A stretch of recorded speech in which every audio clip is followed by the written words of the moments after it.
ನಮಸ್ತೆ ಕರ್ನಾಟಕ 1 ಟಿವಿಗೆ ಸ್ವಾಗತ. ಈಗಿನ ಕಾಲದಲ್ಲಿ ಹಣ ಅನ್ನೋದು ಜೀವನದ ಮುಖ್ಯ ಭಾಗ ಆಗಿದೆ. ಸಂಪಾದಿಸಿದ ಪ್ರತಿ ರೂಪಾಯಿಗೂ ಲೆಕ್ಕ ಇಡಬೇಕು. ಇಂತಹ ಸಂದರ್ಭದಲ್ಲಿ ಸರ್ಕಾರ ರೂಪಿಸಿದ ಜಿಎಸ್ಟಿ ನೀತಿಯ ಬಗ್ಗೆ ತಿಳಿದುಕೊಳ್ಳೋದು ತುಂಬಾ ಮುಖ್ಯ. ಜಿಎಸ್ಟಿ ಎಂಬುದು ಹಲವು ಪರೋಕ್ಷ ತೆರಿಗೆಗಳನ್ನ ಒಂದೇ ತೆರಿಗೆ ವ್ಯವಸ್ಥೆಯಾಗಿ ರೂಪಿಸುವುದಾಗಿದೆ. ಜಿಎಸ್ಟಿಯನ್ನ ಮೊದಲ ಬಾರಿಗೆ ಫ್ರಾನ್ಸ್ನಲ್ಲಿ 1954ರಲ್ಲಿ ಫ್ರೆಂಚ್ ಅರ್ಥಶಾಸ್ತ್ರಜ್ಞ ಮತ್ತು ಫ್ರೆಂಚ್ ತೆರಿಗೆ ಪ್ರಾಧಿಕಾರದ ಜಂಟಿ ಅಧ್ಯಕ್ಷರಾದ ಮೌರಿಸ್ ಲಾರೆ ಆರಂಭಿಸುತ್ತಾರೆ. ಇದು ಜಿಎಸ್ಟಿಯನ್ನ ಮೊದಲ ಬಾರಿಗೆ ಜಾರಿಗೆ ತಂದ ಪ್ರಜಾಪ್ರಭುತ್ವದ ದೇಶ ಎಂಬ ಹೆಗ್ಗಳಿಕೆಗೂ ಕೂಡ ಪಾತ್ರ ಆಗಿದೆ. ಫ್ರಾನ್ಸ್ನ ನಂತರ ಜರ್ಮನಿ, ಇಟಲಿ, ಯುಕೆ, ಜಪಾನ್, ಆಸ್ಟ್ರೇಲಿಯಾದಲ್ಲಿ ಜಿಎಸ್ಟಿಯು ಪ್ರಾರಂಭ ಆಯಿತು. ಪ್ರಸ್ತುತವಾಗಿ ಜಿಎಸ್ಟಿ ವ್ಯಾಟ್ ಅನ್ನ ವಿಶ್ವದಲ್ಲಿ 160 ದೇಶಗಳು ಜಾರಿಗೆ ತಂದಿವೆ. ಭಾರತದಲ್ಲಿ ಡಾಕ್ಟರ್ ವಿಜಯ ಕೇಳ್ಕರ್ ಅವರನ್ನ ಜಿಎಸ್ಟಿಯ ಪಿತಾಮಹ ಎಂದೇ ಕರೆಯಲಾಗುತ್ತೆ. ಇವರ ಕಾರ್ಯವು ದೇಶದಲ್ಲಿ ಜಿಎಸ್ಟಿಗೆ ಅಡಿಪಾಯ ಹಾಕ್ತು. ಇವರು ಕೇಳ್ಕರ್ ಸಮಿತಿಯನ್ನ ಮಾಡಿದ್ರು. ಇದರ ಉದ್ದೇಶ ಚಾಲ್ತಿಯಲ್ಲಿರುವ ಸಂಕೀರ್ಣ ಮತ್ತು ವಿಭಜಿತ ತೆರಿಗೆ ರಚನೆಯನ್ನ ಬದಲಿಸುವುದಾಗಿತ್ತು. ನಂತರ 2000ನೇ ಇಸ್ವಿಯಲ್ಲಿ ಮೂಲತಃ ಈ ಚಿಂತನೆಯನ್ನ ಮಂಡಿಸಿದವರು ಮಾಜಿ ಪ್ರಧಾನಿ ಅಟಲ್ ಬಿಹಾರಿ ವಾಜಪೇಯಿ. ತದನಂತರ 2014ರಲ್ಲಿ ಆಗಿನ ಹಣಕಾಸು ಸಚಿವ ಶ್ರೀ ಅರುಣ್ ಜೇಟ್ಲಿ ಅವರು ಸಂಸತ್ತಿನ ಸಂವಿಧಾನದ ತಿದ್ದುಪಡಿ ಮಸೂದೆಯನ್ನ ಮಂಡಿಸಿದ್ರು.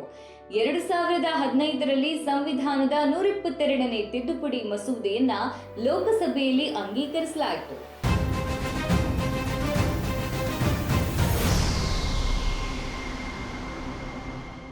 ಜುಲೈ 1, 2017ರಂದು ಜಿಎಸ್ಟಿಯನ್ನ ಅಧಿಕೃತವಾಗಿ ಜಾರಿಗೆ ತರಲಾಯಿತು. ಸಾಮಾನ್ಯವಾಗಿ ಜಿಎಸ್ಟಿಯಲ್ಲಿ ನಾವು 4 ವಿಧಗಳನ್ನ ನೋಡಬಹುದು. ಅವುಗಳೆಂದ್ರೆ ಕೇಂದ್ರ ಜಿಎಸ್ಟಿ, ರಾಜ್ಯ ಜಿಎಸ್ಟಿ, ಸಮಗ್ರ ಜಿಎಸ್ಟಿ, ಕೇಂದ್ರಾಡಳಿತ ಪ್ರದೇಶ ಜಿಎಸ್ಟಿ. ಇನ್ನು ಭಾರತದಲ್ಲಿ ಅತಿ ಹೆಚ್ಚು ಜಿಎಸ್ಟಿ ಅಂದ್ರೆ 28%. ಅದನ್ನ ಲಕ್ಸುರಿ ಕಾರುಗಳು, ಮೋಟಾರ್ ಸೈಕಲ್ಗಳು, ಗ್ರಾಹಕ ಉಪಯೋಗಿ ವಸ್ತುಗಳು ಅಂದ್ರೆ ಎಸಿ, ಫ್ರಿಡ್ಜ್, ವಾಷಿಂಗ್ ಮಿಷಿನ್ ಮತ್ತು ಸಿಗರೇಟ್ ಹಾಗೂ ಸಾಫ್ಟ್ ಡ್ರಿಂಕ್ಸ್ ಗಳಿಗೆ ಹಾಕಲಾಗುತ್ತೆ. ಜಿಎಸ್ಟಿಯು ಭಾರತಕ್ಕೆ ಹಲವು ಪ್ರಯೋಜನಗಳಾಗಿದ್ದು ಅವುಗಳಲ್ಲಿ ಪ್ರಮುಖವಾಗಿರುವವು: ಇದು ಏಕೀಕೃತ ಮಾರುಕಟ್ಟೆಯನ್ನ ಪ್ರೋತ್ಸಾಹಿಸಿದೆ, ಹಾಗೆಯೇ ರಾಜ್ಯವಾರು ತೆರಿಗೆ ಆಡಳಿತಗಳನ್ನ ನಿವಾರಿಸುತ್ತದೆ ಮತ್ತು ಸರಕು ಮತ್ತು ಸೇವೆಗಳ ತಡೆರಹಿತ ಚಲನೆಗಳನ್ನ ಸುಗಮಗೊಳಿಸುತ್ತದೆ. ಅಲ್ಲದೆ ತೆರಿಗೆ ವಂಚನೆಯನ್ನ ಕಡಿಮೆ ಮಾಡಿದೆ. ಒಟ್ಟಾರೆಯಾಗಿ ಹೇಳುವುದಾದ್ರೆ ಜಿಎಸ್ಟಿಯು ಹೆಚ್ಚು ಪರಿಣಾಮಕಾರಿ, ಪಾರದರ್ಶಕ ಹಾಗೂ ವ್ಯಾಪಾರ ಸ್ನೇಹಿ ತೆರಿಗೆಯ ಪರಿಸರವನ್ನ ಉತ್ತೇಜಿಸುತ್ತದೆ. ಇದು ಆರ್ಥಿಕ ಅಭಿವೃದ್ಧಿಯನ್ನ ಬೆಂಬಲಿಸುತ್ತದೆ ಹಾಗೂ ನಮ್ಮ ದೇಶದಲ್ಲಿ ವ್ಯವಹಾರವನ್ನ ಸುಗಮಗೊಳಿಸುತ್ತದೆ. ಭಾರತದ ಬೆಳವಣಿಗೆಗೆ ಜಿಎಸ್ಟಿಯ ಪಾತ್ರ ಮಹತ್ವದಾಗಿದ್ದು ಇದು ಮುಖ್ಯವಾಗಿ ಭಾರತದ ಆರ್ಥಿಕತೆಯನ್ನ ಹೆಚ್ಚಿಸುವಲ್ಲಿ ಅಗಾಧವಾದ ಪರಿಣಾಮವನ್ನ ಬೀರಿದೆ. ಹಾಗೆಯೇ ತೆರಿಗೆ ವ್ಯವಸ್ಥೆಯ ಸರಳೀಕರಣಕ್ಕೆ ಕಾರಣವಾಗಿದೆ. ಅಂದ್ರೆ ಜಿಎಸ್ಟಿ, ವ್ಯಾಟ್, ಅಬಕಾರಿ, ಸೇವಾ ತೆರಿಗೆಗಳನ್ನ ಒಂದೇ ತೆರಿಗೆಯಾಗಿ ಪರಿವರ್ತಿಸಿರುವುದರಿಂದ ವ್ಯವಹಾರಗಳನ್ನ ಮಾಡಲು ಸುಲಭ ಆಗಿದೆ. ಡಿಜಿಟಲೀಕರಣ ತೆರಿಗೆ ವಂಚನೆಯನ್ನ ಕಡಿಮೆ ಮಾಡಿದೆ. ಹೀಗೆ ತೆರಿಗೆ ಮೋಸ ಕಡಿತವಾಗುವ ಜೊತೆಗೆ ತೆರಿಗೆ ಮೂಲವೂ ವಿಸ್ತಾರ ಆಗಿದೆ. ಇದರಿಂದ ಜಿಎಸ್ಟಿ ಕೇಂದ್ರ ಹಾಗೂ ರಾಜ್ಯ ಸರ್ಕಾರ ಎರಡಕ್ಕೂ ತೆರಿಗೆ ಆದಾಯವನ್ನ ಹೆಚ್ಚಿಸಲು ಸಹಾಯ ಮಾಡಿದೆ. ಇದರ ಹೆಚ್ಚುವರಿ ಆದಾಯವನ್ನ ಮೂಲಸೌಕರ್ಯಗಳ ಅಭಿವೃದ್ಧಿ ಹಾಗೂ ಕಲ್ಯಾಣ ಕಾರ್ಯಕ್ರಮಗಳಿಗೆ ಬಳಸಲಾಗುತ್ತೆ. ಇನ್ನು ಜಿಎಸ್ಟಿ ಅಡಿಯಲ್ಲಿ ರಫ್ತು ಮಾಡಿದ ಸರಕು ಮತ್ತು ಸೇವೆಗಳ ಮೇಲೆ ಯಾವುದೇ ತೆರಿಗೆಯನ್ನ ವಿಧಿಸಲಾಗುವುದಿಲ್ಲ. ಏಕೆಂದ್ರೆ ಅಂತಾರಾಷ್ಟ್ರೀಯ ಮಾರುಕಟ್ಟೆಗಳಲ್ಲಿ ಭಾರತೀಯ ಉತ್ಪನ್ನಗಳು ಹೆಚ್ಚು ಆಕರ್ಷಕವಾಗಿರುತ್ತೆ. ಇನ್ನು 2024ರಲ್ಲಿ ಕೆಲವು ವಲಯಗಳಿಗೆ ಜಿಎಸ್ಟಿ ಅನ್ವಯ ಹಾಗೂ ವಿನಾಯಿತಿ ಮಾಡಲಾಗಿದೆ.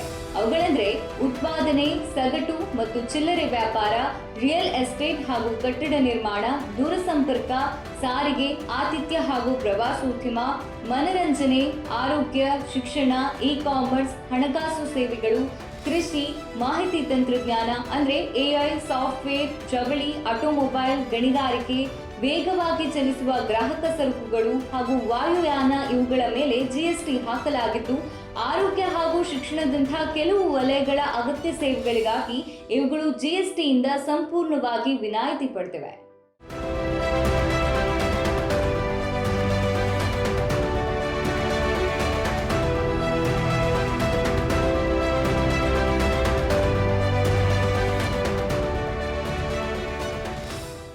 ಇಲ್ಲಿಯವರೆಗೆ ಜಿಎಸ್ಟಿಯ ಉಪಯೋಗಗಳನ್ನು ನೋಡಿದ್ದಾಯಿತು. ಈಗ ಜಿಎಸ್ಟಿಯಿಂದ ಮಧ್ಯಮ ಹಾಗೂ ಕೆಳವರ್ಗದ ಜನರಿಗೆ ಆಗುವಂತಹ ತೊಂದರೆಗಳನ್ನ ತಿಳಿಯುವುದಾದ್ರೆ ಸಾಮಾನ್ಯವಾಗಿ ಆನ್ಲೈನ್ ಪೋರ್ಟಲ್ ಮೂಲಕ ಜಿಎಸ್ಟಿಯನ್ನ ಸಲ್ಲಿಸಬೇಕಾದ ಕಾರಣ ಇದು ಗ್ರಾಮೀಣ ಪ್ರದೇಶದಲ್ಲಿನ ಸಣ್ಣ ವ್ಯಾಪಾರ ಮಾಲೀಕರಿಗೆ ಅಥವಾ ತಂತ್ರಜ್ಞಾನದ ಬಗ್ಗೆ ತಿಳಿಯದವರಿಗೆ ಇದು ಕಷ್ಟಕರವಾಗಿದೆ. ಇದಕ್ಕಾಗಿ ಒಬ್ಬರನ್ನ ನೇಮಿಸಿ ಅವರಿಗೆ ಸಂಬಳ ನೀಡಬೇಕಾದ ಪರಿಸ್ಥಿತಿ ಕೂಡ ಎದುರಾಗಿದೆ. ಭಾರತವು ಹಲವಾರು ರೀತಿಯ ಶೇಕಡಾವಾರು ತೆರಿಗೆ ಹೊಂದಿದೆ. 0, 5, 12, 18, 28%. ಇಲ್ಲಿ ಐಷಾರಾಮಿ ಸರಕುಗಳಿಗೆ ಹೆಚ್ಚಿನ ದರದಲ್ಲಿ ತೆರಿಗೆ ವಿಧಿಸುವ ಉದ್ದೇಶ ಆದರೂ ಕೂಡ ಸೇವೆಗಳು ಅಂದ್ರೆ ಟೆಲಿಕಾಂ, ವಿದ್ಯುತ್, ವಿಮೆ ಹಾಗೂ ಗೃಹೋಪಯೋಗಿ ಸರಕುಗಳಿಗೆ ಸಹ 18% ಅಥವಾ 28% ತೆರಿಗೆ ವಿಧಿಸುವುದರಿಂದ ಕೆಲವರು ಇದರಿಂದ ಹೊರೆಯನ್ನ ಹೊರಬೇಕಾಗುತ್ತೆ. ಇನ್ನು ಕೆಲವು ಉಪಕರಣಗಳು ಅಥವಾ ನೈರ್ಮಲ್ಯ ಉತ್ಪನ್ನಗಳಂತಹ ಅಗತ್ಯವೆಂದು ಇರುವ ಸರಕು ಮತ್ತು ಸೇವೆಗಳಿಗೆ ಹೆಚ್ಚಿನ ದರದಲ್ಲಿ ತೆರಿಗೆ ವಿಧಿಸಲಾಗಿದೆ. ಇದು ಜನರ ಆಕ್ರೋಶಕ್ಕೆ ಕಾರಣವಾದ ನಂತರ ಕೆಲವು ವಸ್ತುಗಳ ಬೆಲೆ ಕಡಿಮೆಯಾದರೂ ಇನ್ನೂ ಹಲವು ದುಬಾರಿಯಾಗಿ ಉಳಿದಿವೆ. ಸಣ್ಣ ವ್ಯವಹಾರಿಗಳ ಮೇಲೆ ತೆರಿಗೆಯ ಹೊಣೆಗಾರಿಕೆ ಹೊರೆಯನ್ನ ಹೆಚ್ಚಿಸಿದೆ. ಸಣ್ಣ ವ್ಯವಹಾರಿಗಳು ಸಾಮಾನ್ಯವಾಗಿ ಇನ್ಪುಟ್ ಟ್ಯಾಕ್ಸ್ ಕ್ರೆಡಿಟ್ಗಳ ಅಥವಾ ಮರುಪಾವತಿಗಳನ್ನ ಪಡೆಯುವಲ್ಲಿ ವಿಳಂಬವನ್ನು ಎದುರಿಸುತ್ತಾರೆ. ಈ ವಿಳಂಬಗಳು ಕಾರ್ಯನಿರತ ಬಂಡವಾಳವನ್ನ ನಿರ್ಬಂಧಿಸುತ್ತವೆ. ಇದು ಅವರ ಮೇಲೆ ಹೆಚ್ಚಿನ ಪರಿಣಾಮ ಬೀರುತ್ತದೆ.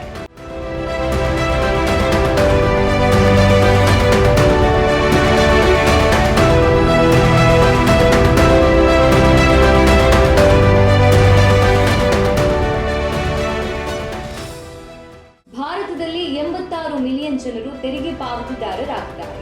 ದೇಶದಲ್ಲಿ ತೆರಿಗೆ ಪಾವತಿಯ ಮೊದಲ ಸ್ಥಾನದಲ್ಲಿ ಮಹಾರಾಷ್ಟ್ರ ಇದ್ದು 302.317 ಕೋಟಿ ನೀಡುತ್ತಿದೆ. ಇನ್ನು ಕರ್ನಾಟಕ 135.953 ಕೋಟಿ, ಗುಜರಾತ್ 117.771 ಕೋಟಿ, ತಮಿಳುನಾಡು 113.174 ಕೋಟಿ ಪಾವತಿಸುವುದನ್ನು ಕಾಣಬಹುದಾಗಿದೆ. ಒಟ್ನಲ್ಲಿ ಹೇಳುವುದಾದ್ರೆ ಭಾರತದಲ್ಲಿ ಜಿಎಸ್ಟಿಯ ಭವಿಷ್ಯವು ಸವಾಲುಗಳನ್ನು ನಿವಾರಿಸುವಲ್ಲಿ ಹಾಗೂ ಅದು ಪ್ರಸ್ತುತಪಡಿಸುವಲ್ಲಿ ಅವಕಾಶಗಳನ್ನು ಬಳಸಿಕೊಳ್ಳುವಲ್ಲಿ ಅಡಕವಾಗಿದೆ. ಸರಳೀಕೃತ ಹಾಗೂ ದಕ್ಷ ಜಿಎಸ್ಟಿ ವ್ಯವಸ್ಥೆಯು ಭಾರತದ ಆರ್ಥಿಕ ಬೆಳವಣಿಗೆಗೆ ಹಾಗೂ ಅಭಿವೃದ್ಧಿಗೆ ಗಣನೀಯ ಕೊಡುಗೆ ನೀಡಬಲ್ಲದು.